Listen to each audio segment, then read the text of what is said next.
একটা কচ্ছপ রাস্তা দিয়ে যাচ্ছিল। হঠাৎ একটি বাস এসে কচ্ছপটিরে পার চাপা দিয়ে চলে যায়। পরে কচ্ছপটি বাঁচার জন্য অনেকই করতেছিল। পরে একটি বিড়াল চলে আসে তাকে বাঁচানোর জন্য। বিড়ালটি এসে তাকে অনেক ইটি করে নিয়ে যাচ্ছে, কার কোলে করে নিয়ে যাচ্ছে তার বাসায়।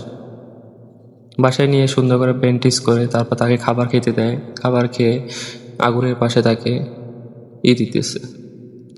পরে তাকে পানির নিচে একটু সুস্থ হওয়ার পরে তাকে পানিতে ছেড়ে দেয়। পানিতে ছেড়ে দেওয়ার পর হঠাৎ বিড়ালটি একবার বৃষ্টিতে অনেক আতঙ্ক হয়ে যায়। পরে পানির ভিতর পড়ে যায়।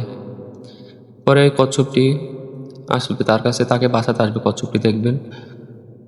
এখন এই কচ্ছপটি আসছে, উড়াল দিয়ে কচ্ছপটি আসছে তাকে বাঁচানোর জন্য।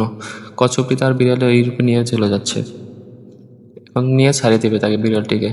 খুশিতে কি সুন্দর আহ্লাদ করতেছে, দেখছেন? তাদের কচ্ছপ আর বিড়ালের